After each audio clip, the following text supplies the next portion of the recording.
Shelby Stanger, thank you for joining us on the Live Boldly podcast. You kick ass. And again, like this is what happens. Every freaking guest that I have on, I listen to the books or read them. I dive into who you are and I'm like, how have we not met? It's how I always start every single freaking conversation. How have we not met? Can we talk about your purple nails? Like those are so Blue. beautiful. They're blue. Aren't they great? Blue. Well, they're really They're cool. ocean. They're ocean, I which don't know we're going to how we dive haven't into. met, but our paths eventually diverged to today. So thank you Always. for having me on. Well, I'm stoked.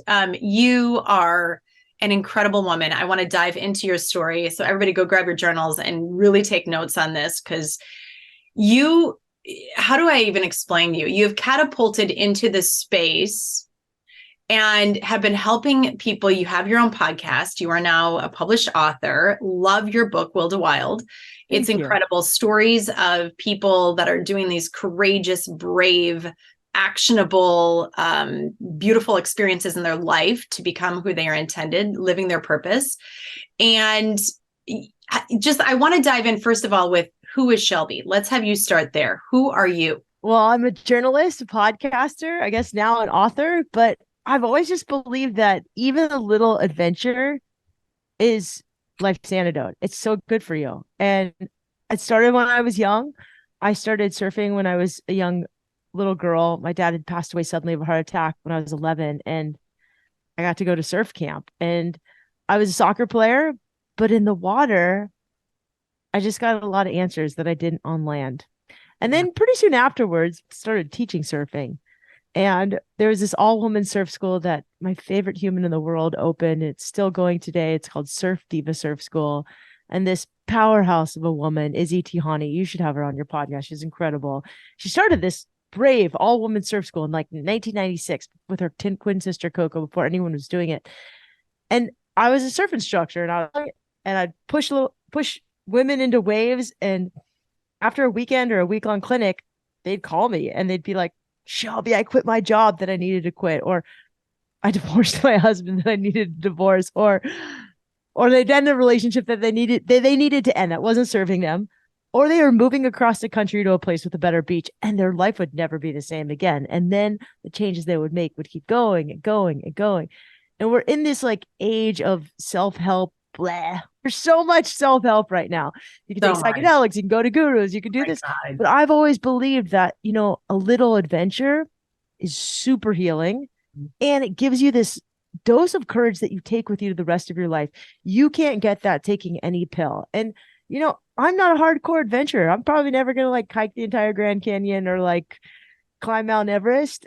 I think just going out in your garden every day, or taking a hike, or going for a surf, or taking a rock climbing lesson, or picnicking outside every Friday for a month can really create a shift in your mindset and how you feel. And I you agree. know this because you just spent all this time with the great Florence Williams. Oh my God, I love Florence Williams. Yeah, we were in the San Juans. Here's a little tidbit of information. When we were on that particular retreat, we got into one spot to a lake, and then we had to make this decision: are we going to push forward? And yes, let's push forward. Let's take these women to that next level. And I'll never forget turning around this corner, and I will tell you, there was this incredible, beautiful spot to do a cold plunge. And so we all took our clothes off and jumped in and did Of this course. incredible cold plunge. And it's moments like that where you can just get out of your comfort zone and be a little bit more brave and a little bit more courageous, which you talk about in your book. So there's two things about that. One, why is it when we're with a group of women that we always take our clothes I, off and jump into water? I've I don't had so know. many surf countries and like we end up naked surfing or whatever. But there's something about cold plunging that I think is radical. Try to cry and be upset when you're in freezing cold water. You can't do it. No. And this is so cool. Like I had like kind of a traumatic experience this weekend. I went across the border to Mexico and went surfing. Everything was going great. Made it almost a mile from the border. And then the directions are like right, left. And there's no street signs, and it's Mexico, and it's turning, and it's like border this way, Century Lane this way. And whatever, we went the wrong way. So we end up in a roundabout. And apparently in Mexico, you have to yield to some guy that wasn't there that's supposed to tell you where to go. We got pulled over by a fake cop. And It was awful. He basically made us pay him off. He's like, you got to go to Mexican jail and pay No. this off. We were like, what? And I was with a Colombian. He spoke fluent Spanish. We both are well traveled. We're seasoned adventurers. We hadn't crossed the border in a long time. So part of an adventure is stuff goes wrong, but it really shook me up. And I didn't know why it shook me up so much, but I went home. I like kind of cried because I felt really stupid that I'm like this adventure journalist and author and I got totally work crossing the border and I had to pay a bribe and I just felt so annoyed. And I went in the water and I felt a lot better. Yeah. And then I went in the water again and I felt more better. And it wasn't totally cured, but by the next morning, I like completely forgot about it. And I thought it was funny. And I was like, wow, that was pretty fast. I bet if it was ice water, it would have been faster. But you asked me who I was. And then the other thing is, I've always been so fascinated by adventure that I think accidentally I tried to make it my life's work to study people who've taken the path less traveled, but Mhm. made adventuring or nature a part of their life. And I've always just, we all have these rules like go to a great college, get married, have kids. And like obviously we know that that's not for everyone. And I've always been fascinated by people who've said yes to a decision that didn't make sense on paper. Oh, And say that one more time. Who said yes to a decision? that did not make sense on paper. And so that's where this book starts is when I had to say yes to a decision that seemed absolutely stupid on paper. Yeah. And it was so hard for me to make that decision that I spiraled into like a deep, dark depression, which really scared the heck out of me because depression runs deep in my family. There's a history of like mental health illness, addiction, and suicide. And I was like, I'm an athlete. This won't happen to me. And then all of a sudden it was happening to me. And I had these really dark thoughts. Eventually, I just had to make the decision to quit my job, but it didn't make sense on paper. If Mhm. I'd stay at that job, I'd probably have more money in my bank account. But I don't know. I've had this life that right now has felt really fulfilling to me. It doesn't mean this is going to be the life I have for, um, but I've come to these crossroads again and again and again where I have to make a decision that doesn't make sense on paper, but it makes sense in my heart and I feel alive and I don't have this dark cloud over me because I'm making the decision that at the time is best for me. And the way I've come to these decisions has been to go out into nature, simply a swim in the ocean, a hike up the local trail. And I don't live in like Colorado. I'm in San Diego. Like I'm lucky. I have the beach in front of me, but it's not like we have these like crazy trails and mountains everywhere. I mean, we do. We have a lot, but it's in Colorado. So even a little nature goes a long way. And you've spent a lot of time with Florence. So we know that nature is healing, Yeah. relaxes our nervous system, allows us to experience soft fascination where our minds can wander. We're able to be in the present moment. We can focus. What's not in science is that nature, I think, has a lot of great metaphors for life. And it's Mm. such a great teacher. I think the most classic example is like rainbows. In order to experience the beauty of a rainbow, you have to put up with the rain. Yes. And we don't always like putting up with rain, but that's part of nature. And I don't know, whenever I'm in these periods of like, hey, this is not easy. Like I didn't sign up for this. I know that there's a rainbow that lies on the other side of this. So this book is really like disguised as an adventure book, but it's really just self-help through choosing your own adventure in nature. And that adventure can look like a lot of things. It doesn't have to be big, it just has to be meaningful to you. So one of the things that Florence said on our retreat this weekend, so she does the nature bathing, the forest bathing, and I do the Reiki healing and the coaching. We Cool. cross over a lot, right? In the work Cool. that we do, which is super fun because we come from different angles, which is why it works so well. One of the things though that she said was awe expands your sense of time. When you are sitting in awe, you aren't rushed, right? You're not like, you're not looking at your watch. I got to get somewhere on time, or I have to do this by a certain time, which I loved when she said that because I'm like, oh, this makes complete sense. Why I feel like I'm getting younger because I'm experiencing so much all the time, right? It's like I'm not gonna die, huh? Like this is like the never ending journey, right? Because you're in awe of your every single day presence when you are experiencing nature in this way, when you're experiencing your life as an adventure. It's not this put in a box type of life, which I love. I mean, divorce is what this has thrown me into, and I think it's the coolest freaking trip ever. Yes, it could have taken me the other way, spiraled me into the darkness, which it did for a little bit. And then once I started getting outside, and like you, it was the ocean. I started paddling with whales and dolphins, and I'm like, damn, this is cool. That's awesome. Yeah. I think what awe does for you is like what's really cool about awe is if before experiencing awe, you were in a crappy mood, immediately after experiencing awe, you forget about your crappy mood and your personality shifts in a second. So, like, let's say you had a fight with your ex-husband or you're dealing with some divorce BS. You go out and you paddle and you see a dolphin leap or a whale breach. It stops you in your tracks. Absolutely. You forget about your crappy mood. You forget about the divorce bullshit. You feel smaller yet more connected to the grand world in front of you. Time slows and speeds up almost at the same time. And your ability to get out of your own way so you can pursue whatever you really want to do without the resistance and the crap that you tell yourself in your head goes away immediately. And there's no pill on earth that you can buy without crazy side effects that does that like awe. And so I do think awe is super powerful. And I think one of the other cool things about nature is like it forces you to be authentic. Yes. And I think that's why when you're with a group of girls outside in nature, you don't give a crap and you take off your clothes and you go jump in the cold plunge. Because when you're going surfing, your bikini is often like up in your butt and like over your boob, and your hair is a mess, and you're not all dolled up. You're just your most authentic self. And sometimes it's messy and ugly, and you still feel pretty stoked. Like there's not a lot of times.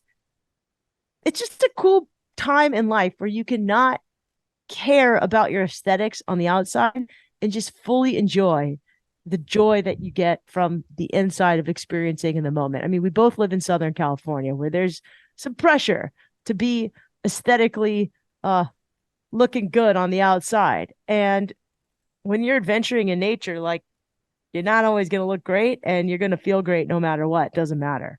Yeah, it's so true. It's so true. So you talk a lot about signs in your book. And I want to dive into some of these concepts that you talk about. A secret hippie. The secret. I'm a secret hippie. I come across not, but I you are have this little inside. Play something. I was listening to this and I was like, damn, girl, like you and I could go hang in the mountains for a little bit and maybe not come out for a while. Cause like I live by the same thing. So tell us more about this, the trail signs, the blazings, the things that are I'm cerebral. I'm in my head a lot. I had parents that were, my mom was a professor, a college professor. I went to like a good school. I can, get all in my head with the best of them. But like I said, I think sometimes when we're lost and we're stuck and we don't know what to do next, we should do what all trail hikers do, which is look for a sign. Now, on the trail, a sign literally points you to like not going off a cliff, or it says, hey, go check out that waterfall. It's a little windy up here, but it's beautiful. And you're going to see this epic vista along the way.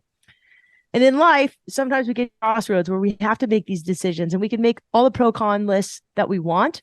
But I think when we get there, you really know the answer. Like we all know what we want to do. There's just sometimes something telling us, like people hire me all the time. Now they're hiring me. They usually just call me and ask to pick my brain for free. And they're like, Shelby, I want to quit my job. And they know what to do. They want to quit their job so bad. They should just quit their job. But their spouse or husband or belief system is saying, don't do it. And usually by this point, they have a plan. If you don't have a plan, I say, don't quit your job because it can be really stressful if you don't have enough financial support to like make it. Like that's awful. So this book isn't about quitting your job, even though a lot of people quit their job when they read it. But I think you have to look for signs, and signs will either point you should go, or they'll be painful and they'll be like, hey, stop going that way, or you're going to fall across this trail and possibly plummet off a cliff.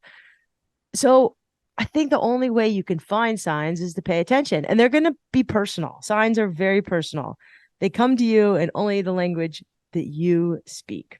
Mm-hmm. So when I knew I needed to take a job at Vans, I was like, universe, give me a sign. You got to ask for them. And like, I literally was at dinner and the waiter was wearing a Vans side stripe.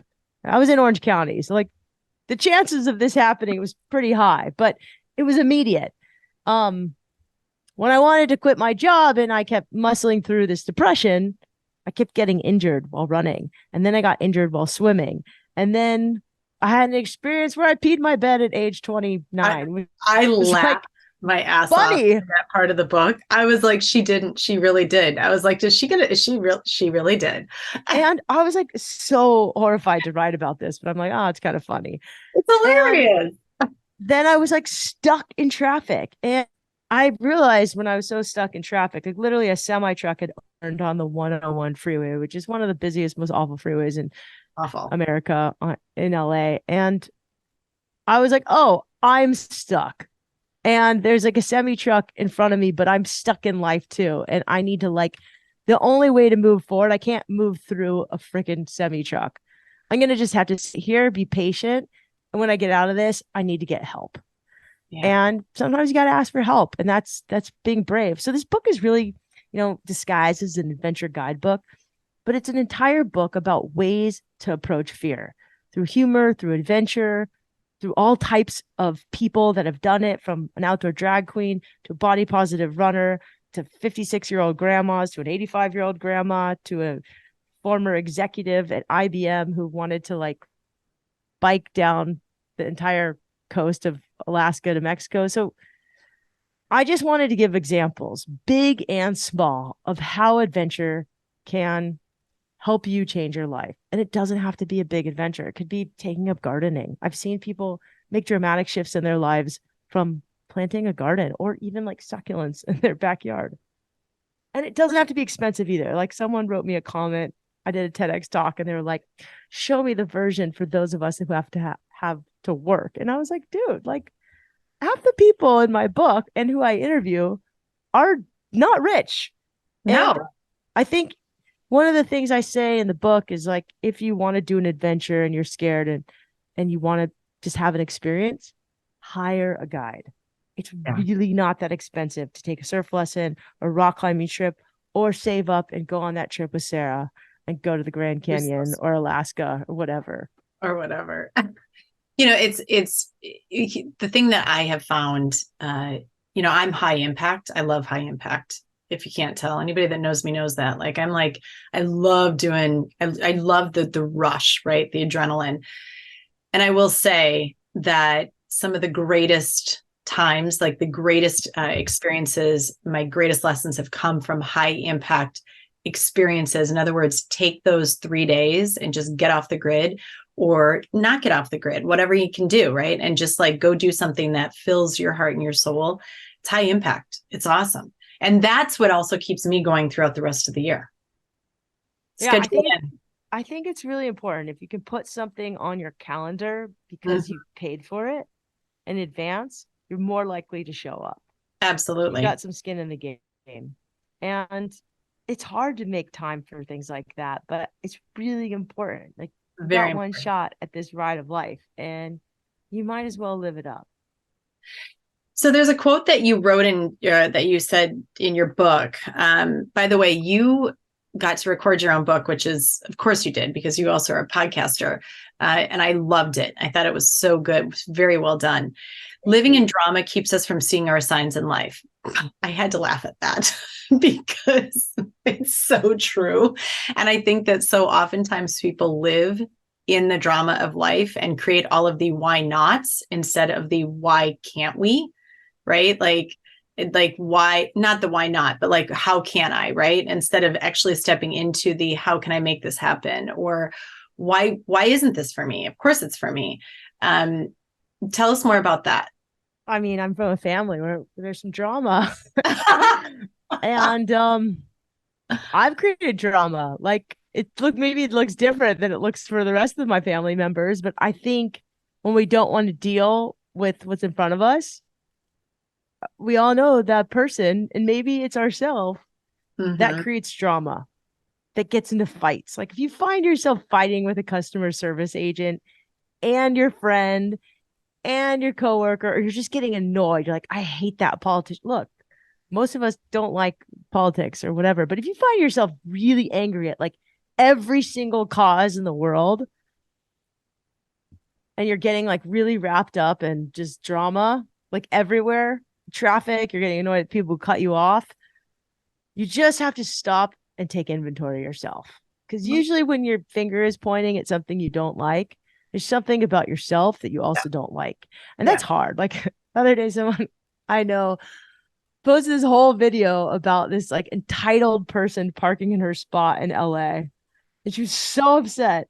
And this person that was posting this is super entitled herself. And it just made me laugh. And I wrote her and I was like, you know what? I don't like entitled people either because I'm also a little entitled. And I just admitted it. Like, I'm a little entitled sometimes. Sometimes I get annoyed that like all these people are surfing in front of my house, which is a free public space of a beach. And I'm like, oh my God, what a jerk I am. I'm like, and now whenever someone surfs there, I'm like, hi, welcome. Like, we're so excited to have you. But when I'm not doing well, I'm like, I just need to surf. I don't want you here. You know what I mean? Like we can all be kind of a-holes sometimes. But I think yeah, drama is a good distraction. Super good distraction. Well, and do you think the world kind of is in that space too? Like the world can be in that space, whereas we just create Yeah. more and more and more of it instead of actually settling. And that's the beautiful thing about being out in nature and being on an adventure is that you have simplicity. Look, for me, when I'm only carrying everything that I need for 9 days on my back, there's not a lot of drama that's going to happen. Like you're simplified down. You're Yeah. stripped down to who you are. I mean, we're living in challenging times. Like, if you are drama and you're experiencing drama, you're not alone. Like, Yeah. I think this is the great anxiety. It's not the great depression, it's the great anxiety. And, we all have it. And I think this summer I've started seeing a lot of joy returning to Mm-hmm. people. Mm-hmm. And that's the exciting people. People are wearing like thongs at the beach, like every type of body's wearing it. And that, I was like, that is so, like, you used to only see people shaped like Barbie who wore Right. thongs. Now you're seeing everybody wear thongs. And I'm like, you know what? That's awesome. Like, people are leaning into joy. And I think yet, our mind goes to where we look for things that we want to see. So if you're always looking for drama, you're going to find it. Mm-hmm. But I think if you just start believing that the universe is naturally good, good things will come. Look, there's going to be hard, crappy things. But those things, if you can view as teachers, easier said than done. I'm not going to say that I can master this. It's important. Like, I deal with this maddening autoimmune condition called vitiligo. And it's maddening because it turns my pigment white. Like, I'm naturally white, but I'm about as tan as you normally. And my whole face is also just lighting, so it's hard to see it. But like, I'm like, why me? And it comes and goes, but I have to learn to just understand the good parts of it, that it's here to teach me that beauty is more than skin deep. And maybe this is the message I meant to share with the world. I'm like, really, could I have not shared something else with the world? I don't know, but like, for whatever reason, this is in my path right now, and I've got to face it. And maybe it's teaching me how to better grasp the anxiety that I have. I don't know. But I think when you kind of do a lot of adventures, you meet a lot of people, like anything from all different walks of life that share similar things. And, usually they have a passion for nature and a passion to care about the environment. And a lot of them are really sensitive. And so, I don't know, I've interviewed enough people that I know that someone is often fighting a battle that you know nothing about. And so the Yeah. answer is love. And that's kind of what this book is really about, how to find love. And it just disguises how to deal with fear and find love through a bunch of different types of cool adventure stories, and then tips at the end on how to just make it happen. Yeah. You interviewed one of my favorite, which is Dr. Edith Eger. Oh, she's cool, huh? Oh, God, she's so cool. She's so cool. I heard her talk when I was in eighth grade. So Dr. Edith Eger, for Yeah. those who don't know, is a famous Holocaust survivor. And she wrote this book called The Choice, and followed it up with The Gift at like 90 something. And I was lucky when I was in eighth grade, she came and spoke at our school. And then I didn't realize this, but a year later, I dated her grandson. And He was really cute, and now he's helping her with her master classes. He's that guy, and he was just great. And I didn't hear from her for years and years and years. She came out with the book, and I was like, oh my God, I remember. My mom was like, I remember when she came and spoke in your eighth grade class, you came home and you were like, this woman is fascinating, blah, blah, blah, blah. I went and listened to her book signing at Warwick's, and I was just so inspired by her that I figured out a way to have her on my podcast. And here's a woman that taught me so much. You know, she survived the Holocaust. She was a young woman. She was competing to be an Olympic gymnastics teammate, and the Holocaust happened. Her parents were murdered. Her and her sister survived barely, and her oldest sister had escaped to Budapest and had been hidden by people. But one, she said we can't compare our trauma. Yeah. And the other thing she says is that, you know, we all have a choice. Often the prisons that we're trapped by are in our own minds, and we have a choice, and the key is often in our pocket. And she taught me a lot about self-love and self-care. And she said, self-love is self-care. It's not narcissistic. And a lot of adventurers I've interviewed get a lot of shit for being adventurers and quitting their jobs or taking long times off of work and their kids to go do these things. And what Edith said is like, no, this is an act of self-love. You got to show up for yourself, or you can be there for other people. And if your idea of self-love is to go take a few days and do a retreat or go to nature, do it. And it doesn't have to be extreme. And then she taught me some funny lessons about orgasms and men and relationships. She was friends. She's funny, and she just has a beautiful way about her. I think in life, you know, I tried to have a lot of old ladies in my book because our culture, you know, we're kind of weird with old people in America. Mm-hmm.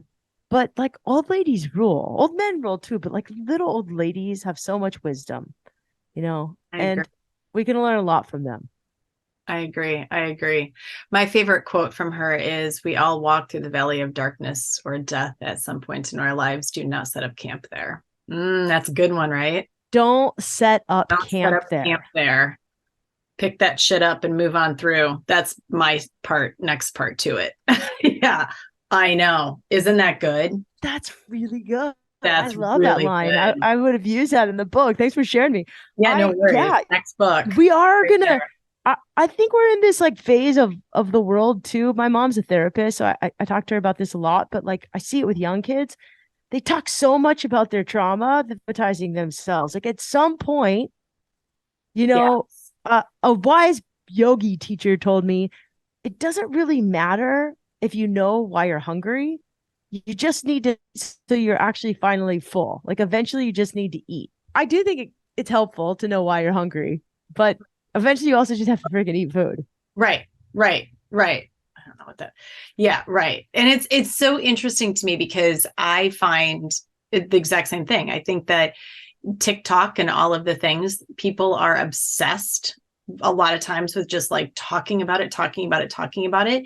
And that's where I think that nature and adventuring has helped me more than anything, because it's the space of getting me out of the story and allowing me to find the clarity and the answers to those things that I had been seeking. It tricks you. Like nature it tricks you into meditating.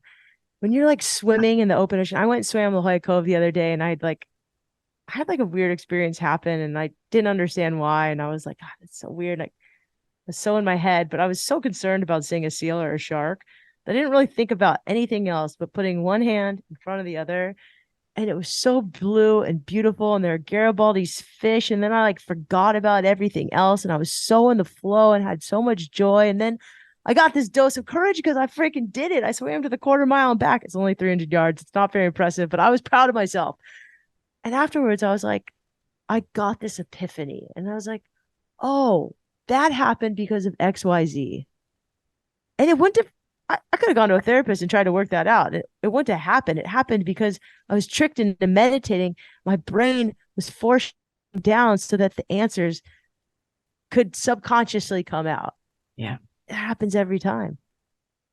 So tell us about one of your favorite parts of the book that it was to write. When I wrote my book, I know like the chapter that I was like, I was in it. I was like jamming through it. It was like the vessel was opened.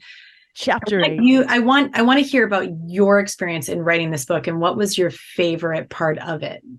I thought most of it sucked, but then I got to chapter 8 and I was like, all right, I can do this. The only reason why I thought writing a book was hard is because I had some hiccups in the publishing process. You know, publishing is a weird industry. The person I sold it to immediately got fired. The next person was like a business editor and wanted me to write it in terms of length of adventure and type. And I was like, dude, it's a wild idea if it's wild to you. And then she quit. And then the third girl was like, we're not going to publish this till 2024. And I was like, nope, this thing's going out in 2023. Let's make it happen. I'll fly to New York tomorrow. And they're like, okay, this girl means business. You know, I'm with a big publisher where Hillary Clinton and Jerry Seinfeld are also on the list, and I'm Shelby Stanger. And they ended up being beautifully amazing to work with. But it took a couple, like, you know, I ended up with a great editor. So, like I said, sometimes adventures are better in retrospect, and sometimes things go wrong. But chapter 8 was my favorite chapter to write. Because it's on fear and humor. And those two things are like awesome to write about. And I got to tell a story and I got to use the word, different version of the word wiener that I said out loud and in the audiobook. And I got to tell a funny story. And I just really love humor. And if I can write with comedy, I think humor is a really great way to tell stories and to heal. Yeah. And so many cultures use it. And right now we're in a place where, you know, you can't always say everything you want to say, even though it's funny. And I get it. We're all really sensitive, but I think humor is a really important healing mechanism too. So writing about fear and healing was by far the most fun chapter to write. I oftentimes say that healing does not have to suck. It really can be its own adventure in and of itself. I think that so oftentimes we look at it like it's this hard thing that we got to all go through, and we make everything way too difficult. Like we overthink everything. We totally do.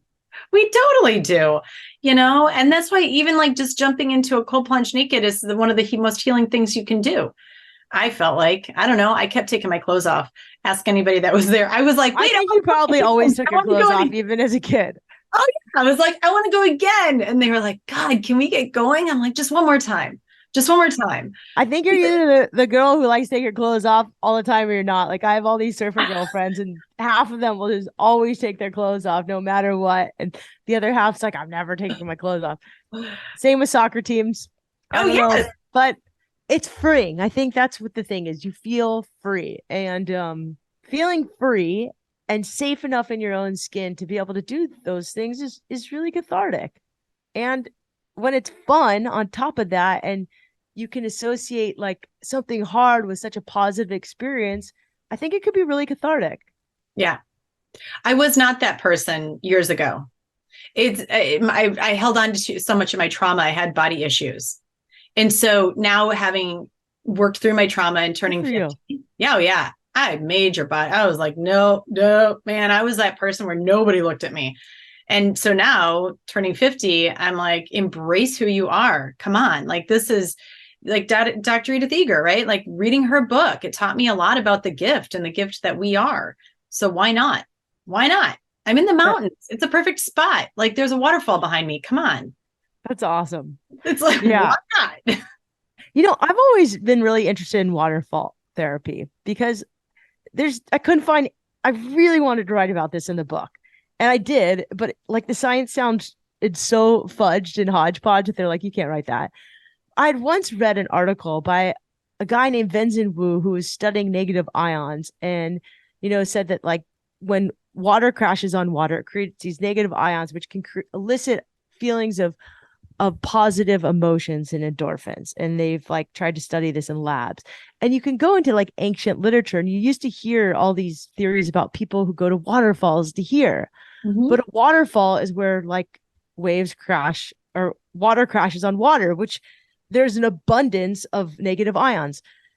To give a contrast, an office building enclosed 4 walls has like the least amount of negative ions. You can like physically test it and it's like there's no negative ions. But these negative ions are created when water crashes in water and something happens with molecules. I ain't a scientist. You can ask Florence Williams what that means. But But this guy Benson was trying to prove that the act of getting barreled in a wave where you're inside basically a waterfall of moving water must be, well, this is what I'm hypothesizing by his research, must be the most maximum euphoric place you could be on, because there's all these negative ions, which is why surfers go to such great lengths to chase barreling waves. Right. Wow.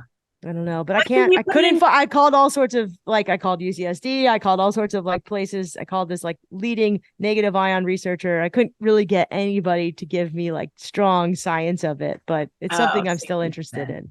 Oh, well, that's the next book too. We got all these next books. Maybe it's an article. There's a book there. You just like, I'm done. No, I would love to write another book. I think it's tricky with AI. You know, I squeaked by. It is tricky. 3 months before ChatGPT came out. And I'm like, man, that's going to change things. Mm-hmm. It is. Yes, it is. So give us a little bit more, just one last tip to everybody in regards to the book that can help those people that are feeling stuck. Give us something within the book that is like, okay, I need the one thing that everybody needs to hear. Can I share what mine was for me? Which yes, I loved. You talked about courage, flow, and awe. Amazing. Love that part about it. Courage, flow, and awe.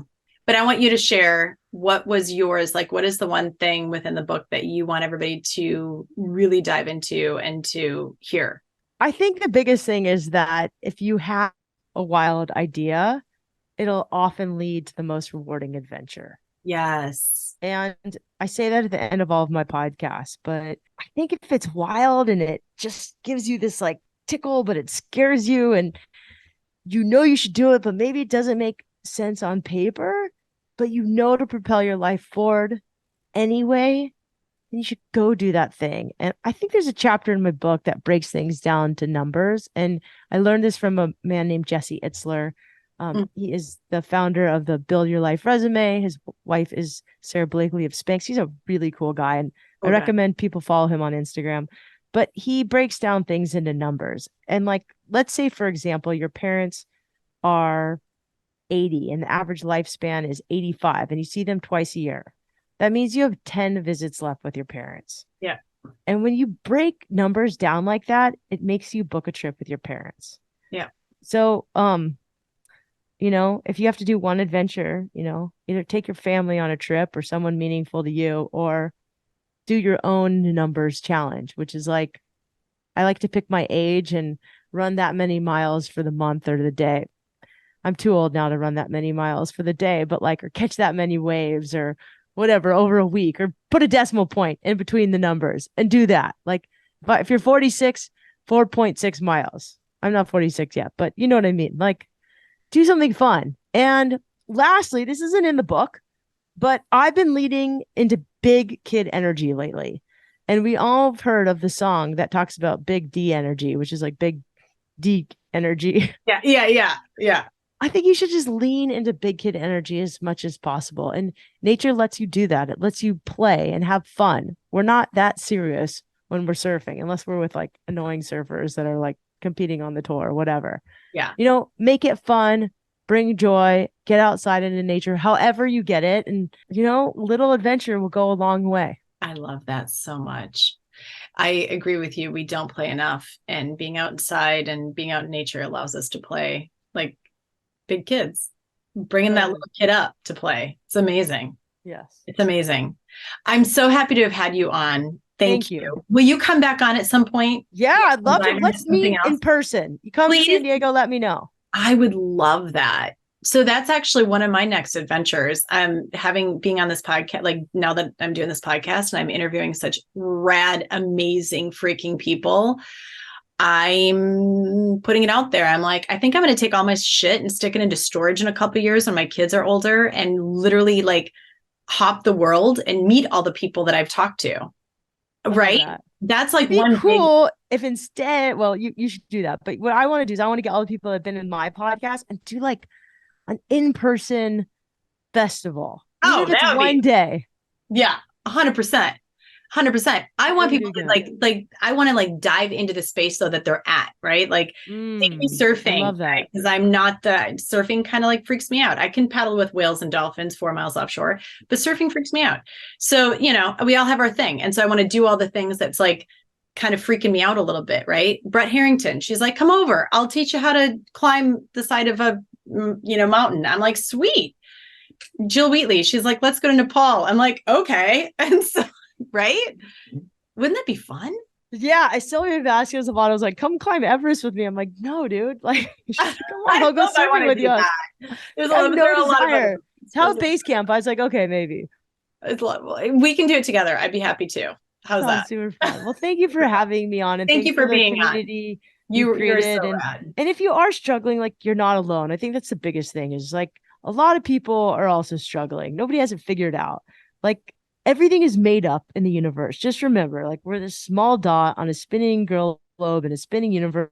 There's aliens out here now. We just Yeah, heard there are. last week. So, like can take the pressure off. Like most of your listeners, if they're like you or I, they're probably high achievers with a lot of pressure on themselves. Often their moms, busy schedules. Like it's hard to be a mom. I'm not a mom, but I honestly think that's the most wild idea is to be a parent. It's pretty awesome. And give yourself some credit and love. And my partner said something to me the other day. He's like, Shelby, right now, as you kind of transition from having published this book to the next thing that you don't really know what it is, which is kind of freaking me out. He's like, overcompensate with love. Like Yeah. be obnoxiously overcompensating by giving love to everybody. The people who annoy you, like the people you love, your bank account, your job, your book, the emails, the podcast, whatever. Overcompensate with love. Okay, that's a good lesson. Where can people find you? I'm really easy to find. I have a website. Right now I'm a little too easy to find, and I'm like, oh my God, people must be so sick of me. I'm kind of getting sick of myself. I'm shelbystanger.com. It looks like stranger, but there's just one R at the end of Stanger. And I have a podcast called Vitamin Joy that I'm thinking of bringing it back that explores the intersection of mental health and humor. And there's a really good one with my mother about addiction. She's the top addiction specialist in the country. She's so awesome, Louise Stanger. You can find Wild Ideas Worth Living on the REI Co-op Studios Network or pretty much anywhere you find podcasts. Will to Wild, Adventures Great and Small to Change Your Life is available everywhere books are sold. Amazon, rei.com, your bookstore. I don't know. Someone's probably selling an illegal version on eBay. I've seen it everywhere. So I love it if you bought the book, listen to the audio version. I think that's the most fun if you're a podcast listener. So good. And if you like it, I'm easy to find and reach out to. And I have a consulting business because I was getting asked to help people every single day. And Johnny was like, you need to like just charge for it because you don't have time to keep doing this and people will show up more if they're paying for it. I was like, okay. And so now I have a little consulting business just on Fridays right now. And we'll see how it goes. We're testing it. People love it. So far, men have been reaching out to me more than women, which is so ironic. I didn't think that was going to happen. I enjoyed speaking with you. Thank Awesome. you. Thank you for being on, and we'll stay in touch. Awesome. You're amazing.